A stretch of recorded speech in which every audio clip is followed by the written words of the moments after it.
So children, this is the last video. I want to show you first in your book.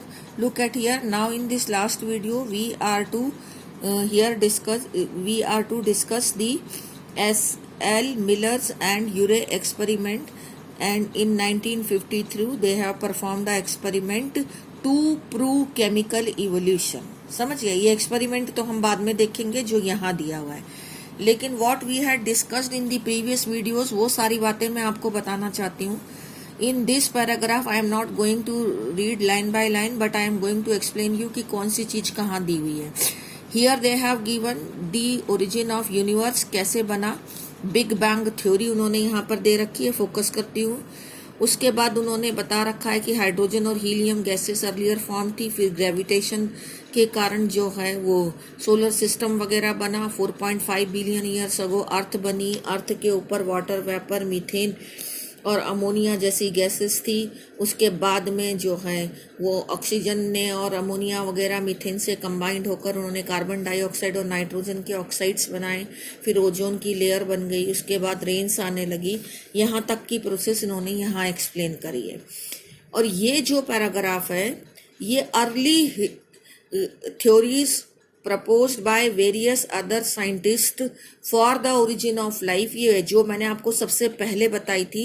Spontaneous generation की theory, panspermia की theory और जो है Lewis Pasteur की theory biogenesis की, वो तीनों थ्योरी इन्होंने इस पैराग्राफ में दे रखी है जो कि हमने सबसे पहले डिस्कस करी है, क्योंकि ओपेरॉन हेल्डन की थ्योरी के पहले इन लोगों ने थ्योरी दी थी जो कि अब एक्सेप्टेड नहीं है. अब ओपेरॉन हेल्डन की थ्योरी है. तो ये पैराग्राफ और ये पैराग्राफ कंटिन्यूएशन में है, ये सबसे पहले आना चाहिए जो इन्होंने बीच में दिया है, इसलिए मैंने बुक को फॉलो ना करके नोट्स में कन्वर्ट कर दिया था. उसके बाद वापस इन्होंने ओपेरॉन हेल्डन की थ्योरी को यहाँ पर लेकर आए हैं कि वो pre existing non living organic molecule से बना है. तो ये ऑर्गेनिक मॉलिक्यूल कैसे बने मैंने आपको सारा बता दिया कि वाटर में डिजॉल्व होकर सिंपल ऑर्गेनिक मॉलिक्यूल ने सिंपल ऑर्गेनिक मॉलिक्यूल बनाए, फिर कॉम्प्लेक्स ऑर्गेनिक मॉलिक्यूल बनाए. समझ गए? और वो रिड्यूसिंग एटमॉस्फेयर था, उसमें ये सब चीजें थी. ये सारी बातें आपको बता दी हैं जो यहाँ लिखी हुई हैं. अब जो हमें पढ़ना है वो मिलर्स एंड यूरे का एक्सपेरिमेंट है. अब मिलर्स एंड यूरे ने लेबोरेटरी के अंदर, ये बुक के हेल्प से ही मैं आपको एक्सप्लेन कर रही हूँ, हालांकि नोट्स में भी लिखा है बुक. अब उन्होंने यहाँ पर एक फ्लास्क लिया. इस फ्लास्क में वही 800 to 900 डिग्री सेंटीग्रेड टेम्परेचर इस स्पार्क की हेल्प से क्रिएट किया. वही सारी गैसेस ले ली जो प्रिमिटिव अर्थ में थी, मीथेन, अमोनिया, वाटर वेपर और हाइड्रोजन. समझ गए? और टेम्परेचर भी वही क्रिएट किया. उसके बाद में उन्होंने यहाँ एक कंडेंसर लगाया. कंडेंसर में यहाँ से जो भी प्रोडक्ट बनता था उसको कूल करना था.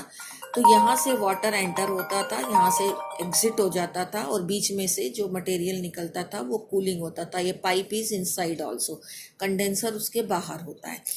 अब यहाँ पे जो मटेरियल कलेक्ट होता था, यहाँ से जो बन रहा था वो इस बॉइलिंग वाटर के अंदर यहाँ पर जो है इसके थ्रू यहाँ से वो दोबारा इसके अंदर सर्कुलेट हो जाता था. लेकिन अल्टीमेटली यहाँ पर जो उन्होंने बार बार ये प्रोसेस करने के बाद में अल्टीमेटली जो इस वाटर के अंदर उनको, क्योंकि वाटर के वेपर्स उनको बार बार चाहिए होते थे, तो ये वाटर वेपर बार बार बनता था. लेकिन जो अल्टीमेटली यहाँ पर कलेक्ट हुआ आफ्टर रिपीटेड एक्सपेरिमेंटेशन, इस वाटर के अंदर जो उनको डिजॉल्व मटेरियल मिले उसमें ऑर्गेनिक कंपाउंड्स मिले. मिलर्स और यूरे को जो ऑर्गेनिक कंपाउंड मिला था, ये भी एक क्वेश्चन है कि उन्हें कौन सा ऑर्गेनिक कंपाउंड मिला था. वो मिला था amino acid, only amino acid. In 1953, S.L. Miller, American scientist, created similar condition in the laboratory scale. Okay, and he created electric discharge number 1 in a closed flask containing methane, water and ammonia and the water vapor at 800 degree centigrade, and he observed the formation of amino acid. ये question है कि उनको क्या observe हुआ. इसी तरह के experiments दूसरे साइंटिस्ट ने भी किए विच आर नॉट मेंशन्ड, लेकिन उनको इस तरह के और भी कंपाउंड्स सिमिलर एक्सपेरिमेंट्स में मिले, जैसे शुगर्स, और नाइट्रोजिनस बेसिस और कुछ पिगमेंट्स और फैट्स भी मिले। तो इससे ये प्रूव होता है कि केमिकल इवोल्यूशन हुआ है, कि जो ये simple compounds earlier primitive earth में थे, मीथेन, हाइड्रोजन, अमोनिया और वाटर वेपर, उनसे सिंपल ऑर्गेनिक कंपाउंड जैसे कि अमीनो एसिड्स बना। तो this is Miller's and Urey experiment. It is to be supported with the help of this diagram. Again, it is a separate question and a very important question.